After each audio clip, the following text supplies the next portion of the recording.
एवढी मोठी फांदी पडली हवेने. नशीब गाडीवर नाही पडली. थोडं गाडी वाचली तुझी.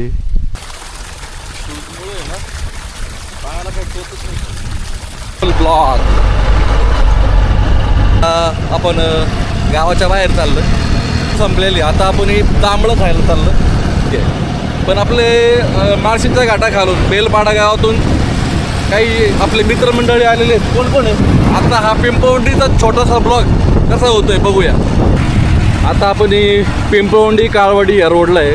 त्या ठिकाणी तोतरपेठचा फाटा आहे जे की बाजिंद हॉटेल याच रोडला आहे. आज तिचे घरगुती रुचकर अशी चव या ठिकाणी भेटते. झाडं पण आहेत हे बघा. कोकण सगळी शेती बागायत शेती आमच्या इकडं सगळी. म्हणजे 12ही महिने या ठिकाणी शेतामध्ये वेगवेगळ्या पद्धतीने पीक घेतलं तर इकडलं काय बघा. कॅमेरात जर एवढं उंच झाड दिसतंय तर प्रत्यक्ष झाड किती मोठं असेल. वा आयुष्यपती काय जांभळं का काय. मग हे बघा ही कसली मोठी आहेत. नाही यापेक्षा जाऊन मोठ्या. बापरे हे बघा किती मोठी आहेत. त्या पिशवी खाली आलेली आता ही. अर्ध काय तोतरपेठची पिंपळवंडीची जांभळ भाऊ ही. पिंपळवंडीची जांभळ एवढी मोठी जांभळ कुठंच भेटणार नाही. पुण्यात पण नाही भेटायची. पाणी किती शुद्ध आहे बघा. आयुष्यपत पाणी. आम्हाला फॉलो करता काय? अरे वा धन्यवाद. पिंपळवंडीतल्याच भूमिपुत्राला तुम्ही सपोर्ट करताय.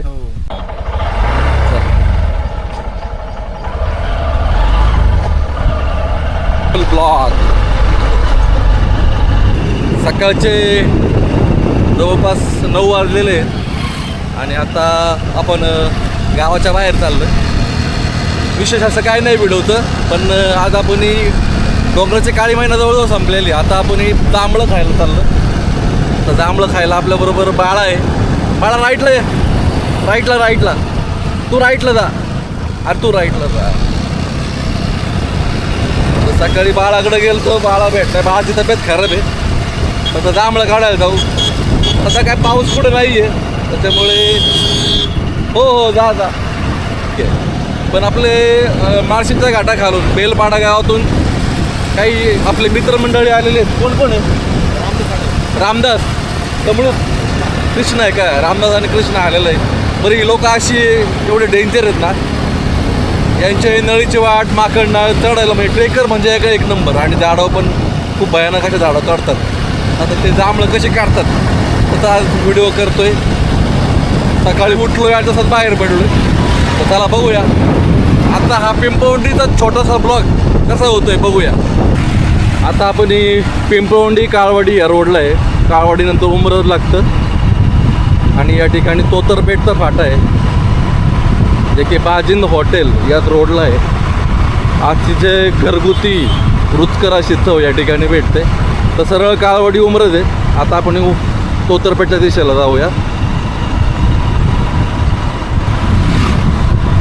आपले मित्र गेलेले आहेत. गावाकडले सगळेच मित्र आहेत. हा नारळाची झाडं म्हणतो काय. हा आता बघा इकडं आलं का कोकणात आल्यासारखं वाटतं परत एकदा. जसं का आमच्याकडे आंबे पण आहेत आणि नारळाची झाडं पण आहेत. हे बघा कोकण. हे बघा आमच्या इकडली सगळी शेती बागायत शेती आमच्या इकडं सगळी. कारण एका साईडला कॅनॉल तालुक्यात 5 धरणे आहेत. सीताफळाची बाग इकडं ऊस नारळाची झाडं. सुंदर असा परिसर आहे की म्हणजे 12ही महिने या ठिकाणी शेतामध्ये वेगवेगळ्या पद्धतीने पीक घेतलं तर इकडलं कांदा केळी आणि द्राक्ष खूप प्रसिद्ध आहेत. आणि इकडलं सर्वात महत्त्वाचं म्हणजे भाजीपाला खूप मोठ्या प्रमाणात या ठिकाणी पुणे आणि मुंबईला जातो. पुढं वळायचं आहे का हा काळवाडी रोडला. हा सरळ तोतरपेठ आणि इकडं काळवाडी आहे. काळवाडी हा शॉर्टकट रोड आहे उमरजला जाण्यासाठी सुद्धा. इकडं आता म्हणजे सोयाबीन आणि भुईमुग लावायची तयारी आहे. भुईमुग तर कमी झाला आहे या भागामध्ये. खूप मोठ्या प्रमाणात लहानपणी आम्ही भुईमुग काढायला जायचो. तर आता भुईमुगची जागा तर सोयाबीनने घेतलेली आहे. भुईमुग लावायला परवडत नाही का उत्पन्न येत नाही त्याचं काही आपल्याला माहिती नाही. शेतीमध्ये थोडं नॉलेज कमीच आहे. ओके हे झाड आहे. बाळाने मगाशी फोटो दाखवलं होतं. हे झाड आहे या झाडाजवळ वर चढलेला आहे तर काय रामदास. तर चला आता कसा काढतोय बघूया. आई शपथ किती मोठं झाड आहे हो का. आई शपथ लय झाड लय रे. महादेवाकडलं ते झाड गेलं का. महादेवाकडलं आठवणच झाली महादेवाची. तो माहिती ना कृष्ण आपला तो पडला होता माहिती ना. तो पण नाव कृष्णच होता. त्याचं पण नाव कृष्णच होतं ना. तो पडलेला वरून काय म्हणतात गवळी गवळी. हा याचं नाव कृष्ण आहे का. अरे वा. हा कृष्ण आहे आणि हा वर रामदास. रामदास आहे का. आईला बघा कॅमेरात जर एवढं उंच झाड दिसतंय तर प्रत्यक्ष हे झाड किती मोठं असेल. आणि आतापर्यंत ही काढलेली. अरे वा आई शपथ. ही काय जांभळं आहे का काय. मग हे बघा ही कसली मोठी आहेत. नाही या पिशवी जाऊन मोठ्या. बापरे हे बघा किती मोठी आहेत.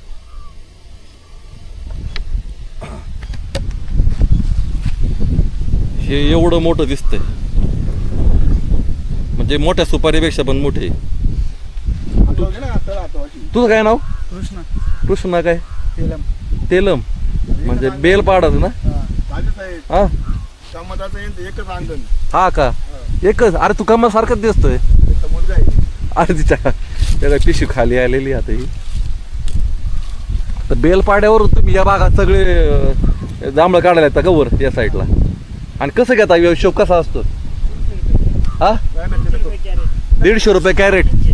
300 रुपये कॅरेट. पण मेहनत आहे तुमची मेहनत. हे दामाचं झाड लय डेंजर आहे. ही ओळखीची होती म्हणून आपण 300 दिली यांना. हा लोक 500च्या खाली देते नाही. 500च्या खाली देते नाही.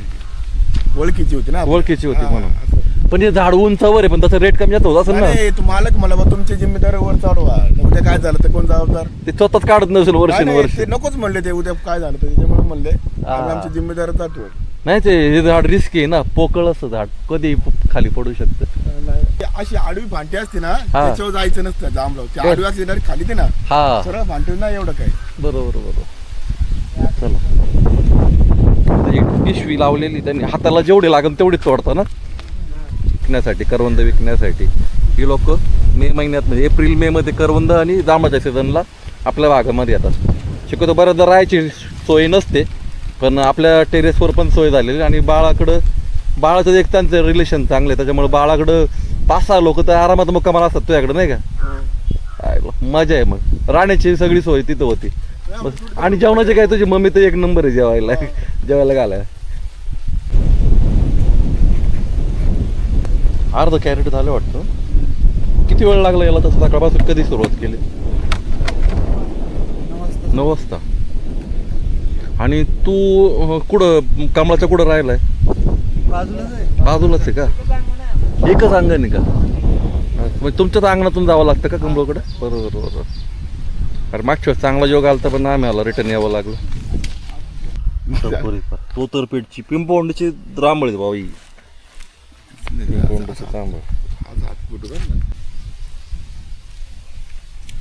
जांभळं खातोय मोठी. एवढी मोठी जांभळं कुठंच भेटणार नाही. पुण्यात पण नाही भेटायची. खाऊया. हा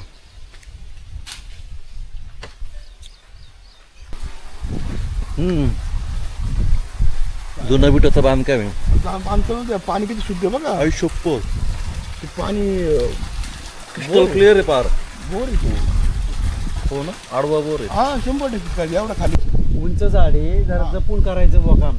नाही तर ते मी त्याच्यासाठी जांभळ कोणाला देते नाही. त्या वाटात एखादं पडलं बिडलं केवढ्याला पडेल. ही जबाबदारी तुमची तुम्हीच स्वीकारायची. असं. तुमचं काय नाव दादा. माझं नाव दत्ता देवराम मामू. मला ओळखलं का. हा मला ओळखलं. पाण्यासारखं आलेले आहे बुवा. पण नेमकी आता कोणाच्या घरातली काय नेमकी मला माहिती. तुमचे आंबे खाल्लेत भुईमुग खाल्लाय. इथं आजी संग यायची का. हा आजी आई बरोबर यायचं. आजीची ना आमची लय घरचं. हा काय म्हणतो दादा. हे आपले हा का हे दादांचे मुलगा आहे. चिरंजीव आहे ते आपल्या चॅनलचे फॉलोअर्स आहे. आपण त्यांना विचारू व्हिडिओ कसे वाटतात. आम्हाला फॉलो करता काय. हो. अरे वा धन्यवाद. पिंपवंडीतल्या भूमिपुत्राला तुम्ही सपोर्ट करताय. हो कसे वाटतात व्हिडिओ. चांगले असतात तुमचे व्हिडिओ. लॉंग व्हिडिओ आवडतात का शॉर्ट व्हिडिओ आवडतात. Long video. वा, धन्यवाद धन्यवाद. अजून काय कमी जास्त केलं पाहिजे त्याच्यामध्ये? अजून काही नाही, अजून असं जागच दाखवलं पाहिजे. अजून जास्त फिरायला पाहिजे. बरं, म्हणजे कंपनी सोडून द्यायचा विचार करावा लागेल. कंपनीचं नाही काही, चॅनलचं पण महत्वाचं आहे ना. हा, चॅनल पण महत्वाचं आहे. बरोबर आहे. बाकी तुम्ही फिरता का नाही? आपल्याला शेती एवढी आहे, तो म्हणत होता बाहेर जायचं कामाला, म्हणलं बाहेर नाही, हेच चांगलं आहे बाहेर त्याच्यामध्ये. म्हणलं, गेलेत ना ते पै काढलेले आहे सगळे दारुडे बिरुडे व्यसनिक जुळलेले आहेत. म्हणलं मग काय फालतूगिरी चाललेली आहे. या लोकं जाऊ रे घेऊन. दिसलं तर काय माहिती, याच्यात कॅमेरा दिसतोय का नाही, पण हा एवढा उंच केलाय ना, फार शेंड्याला आहे. ते बारीक पुढे भेटते, पुढं आहे ना एवढं उंच केलाय. याचा पाय मस्त होतो, 20 पाय. त्याचा फक्त हा आडव्या फांदीवर जात नाही, उभ्या फांदीवर जातोय फक्त. कारण आडव्या फांद्या आहेत त्यांना धोकादायक आहे. वार आहे ना वर. पिशवी जाऊ यांना नाही वाऱ्याचा फरक पडत बाळा. का रे, ते कड्यावर आहे ना, असं कड्यावर एकदम कडा खाली दरी असू दे, अशी उभी राहतील ताट, आपली तरी नजर गोल गोल फिरत. हवा तर बाहेर की, आणि हात पार एकदम टोकावर चढलाय. आपल्याला खाली इथं तोल जातोय आणि हा झाडावर याला हवा किती लागत असेल विचार करा. आणि यात या हवेमुळं या जांभळाची जी फांदी कोणती पण तुटू शकते, काही होऊ शकतं. अशा भरपूर मोठं संकट घेऊन ही लोक रानमेवा तोडत असतात. ठीक आहे, एप्रिल मे महिना चालू झाला आहे आणि ही जी लोक आहेत नंतर मग जंगलामध्ये जाऊन हा रानमेवा गोळा करतात. त्याच्यामध्ये फणस, करवंद असे विविध प्रकार असतात. तुमच्यात जंगलामध्ये रानमेवामध्ये काय काय असतं ॲक्च्युली? करवंद असतात, परत आवळा असतात, जांभळं, आवळा आणि अजून काहीतरी प्रकारमध्ये मी बघितले होते. तुमच्या भागात जरा वेगवेगळे प्रकार आहेत अजून. आंबे राहतात. हा, आंबे म्हणजे याचे गोटी आंबे, गावठी. गावठी. बरोबर. मग हे जे तोडताना तुम्हाला एकदम जंगलात जावं लागतं ना? जंगलामध्ये. मग त्याच्यामध्ये काय साप आलं, हे आलं, परत करवंद तोडताना अडचण काटे तर आहे. लागतंच म्हणा. तर वाघ वगैरे आहेतच ना? वाघ पण आहेत. वाघ आहे तुमच्या भागात? वाघ जास्त आहे भागाच्या भागावर, मोठाले वाघ आहेत. मोठाले वाघ आहेत. बाकी त्याच्याबरोबर आपल्या इकडे अस्वल वगैरेचं प्रमाण नाही म्हणा. नाही. रानडुकरं. हा, रानडुकरं आहेत. रानडुकरं एक भयानक त्रास देतात. तर मग हे तुम्ही जे वर विकतात तुम्ही 4-5 जण, मग खाली तोडायला कोण, खालची फॅमिली असते का? घरचे लोक असतात ना. दिवसभर आपलं जंगलात फिरायचं दिवसभर. आणि मग वर गाडीने पाठवून तुमच्याकडे द्यायचं. आता तुमची आता ह्या वेळेस सोय झाली, पण इथं पाठीमागं सोय व्हायची का वर राहायचे? नाही, आम्ही संध्याकाळी झालं का रिटर्न घरी जायचो. घर रिटर्न परत जायचं? सकाळी वरती यायचो. किती किलोमीटर असेल आळेफाटा टू? तरी असेल 90 किलोमीटर. 91 किलोमीटर. मग जाऊन येऊन किती, एकाला किती भाडं पडतं? जाऊन येऊन जाता 200 रुपये. 200 रुपये. म्हणजे तुम्ही आपलं ट्रकला वगैरे हात हा, करता, हा. बसनी जायला परवडणार नाही तुम्हाला. बसलं नाही. ट्रकला वगैरे आपल्या लोकल गाड्यांना हात करून, भाजीपालाच्या गाड्या वगैरे हे असे. आणि तुम्ही बघू शकता म्हणजे आता आपल्याकडे ते व्हिडिओ दाखवायला नाही जंगलातले, पण इकडे ही जांभळीवरून हे बघा जांभळी किती उंच आहे, याच्यावरून ही जांभळं काढायची. हे काय तोंडाचं काम नाही. आणि आपल्यापर्यंत हा जो रानमेवा येतो ना, आपल्याला एकदम इझी वाटतो. आपण पैसे देऊन घेतो खरं तर, आणि पैसे दिलं की त्याची किंमत होती. पण हे जे आहे किंमत न करण्यासारखे. आणि आपण काय करतो की नेहमी ही जे आदिवासी लोक ज्यावेळेस हे सगळा रानमेवा विकतात त्यांच्याबरोबर आपण भाव करतो, म्हणजे कमी जास्त असं रेट कमी जास्त करतो. तर खरं तर पहिली गोष्ट त्या अगोदरच कमी जास्त म्हणजे जास्त रेटने विकत नाही, खूप कमी किमतीमध्ये विकतात. हे तुम्ही जर पुण्यासारख्या सिटीत किंवा मुंबईसारख्या सिटीत जर गेलं तर तेवढंच जांभळं किंवा तेवढेच करवंद जर तुम्ही जर पाहिलं तर ते खूप डबल टेबल रेटनी लोक विकतात मार्केटमध्ये, दुकानामध्ये. आणि मग आपण तिथं कमी जास्त भाव नाही करत. मग यांच्याकडं ज्यावेळेस आपण घेतो ही रानमेवा कमी जास्त का करतो? तर त्यांच्या ती कष्टाची कमाई, कष्टाची खरी किंमत येते त्यांची. आली का? अरे वा, पिशवी खाली आलेली आता एक जांभळावर. तर यांना जे रेट आहे थोडेफार ठीक आहे, पण जास्त कमी करू नका. हा त्याच रेटने त्यांना ते पैसे द्या, ते त्यांच्या कष्टाची कमाई. बघूया अजून काय काय पाहायला भेटतंय आपल्याला. जांभळं आली, जांभळं. आता ही पिशवी आणायला जवळजवळ किती, अर्धा तास गेला असं? अर्धा तास गेला. एक पिशवी खाली यायला अर्धा ते 40 म्हणजे 30 ते 40 मिनटं लागतात तोडायला. टाका त्याच्यात टाकणार का? आणि एकदम आल्लात काढावं लागतात, कारण ही तुमच्यापर्यंत आपल्यापर्यंत येताना ही अजिबात खराब झालेली नाही पाहिजे. तर खराब झाली का आपणच घेत नाही, एकदम आल्लात काढावं लागतं. भारी. चला आता हा व्हिडिओ इथंच एड करतो, कारण व्हिडिओमध्ये जास्त काही करण्यासारखं नाही आहे. इकडून काढू ना. ठीक आहे, आणि आपण थोड्या वेळ थोडासा आस्वाद घेऊया, याच्याकडून विकत पण घेऊया. हा व्हिडिओ तुम्हाला आवडला असेल तर शेअर करायला विसरू नका. आणि अशा सर्व आदिवासी लोकांना किंवा याच्या मित्रांना यांना सलाम. आपल्यापर्यंत चांगला रानमेवा आपल्यापर्यंत कमी रेटमध्ये कमी किमतीमध्ये आपल्यापर्यंत आणतात. हा व्हिडिओ आवडला शेअर करायला विसरू नका. भेटूया पुढच्या नवीन व्हिडिओमध्ये. Bye bye. गणेश शेठ आलेले. आता गणेश शेठचे व्हिडिओ भरपूर व्हायरल होता. नाही आवडत तर आपल्यामध्ये आपण कोणाची परवानगी घेत नाही, डायरेक्ट व्हायरल करतो.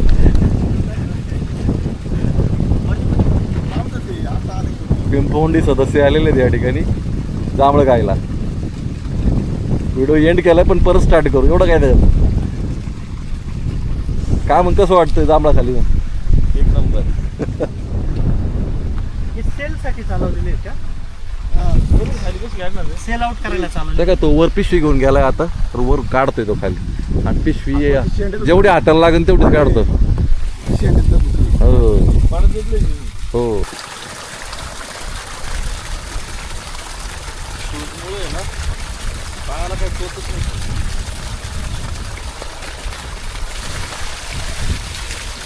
काय ते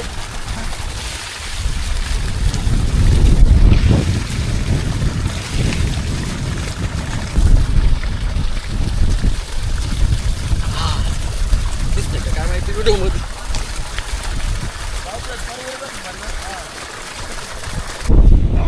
गो थोडक्यात शूटिंग वाचली होती, शूटिंग झाली अशी. एवढी मोठी फांदी पडली हवेने, नशीब गाडीवर नाही पडली. हे बघा आत्ताच म्हटलं तर तुम्हाला किती धोकादायक झाड असते. ही फांदी खाली पडली, एवढी झाड फांदी खाली पडली, खतरनाक. तू वाचली.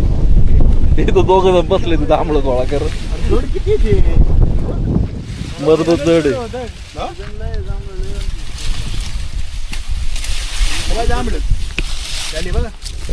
जांभळं आता सगळी फुटली. थोडं गाडी वाचली तुझी. हा म्हणून मी तिकडे बाजूला गाडी लावली. ही गाडी अशी लावायची असते. चला जांभळं झालेली आहेत. मी म्हटलं हा उतरताना शूटिंग करावं, तेवढंच फांदीने पराक्रम केला.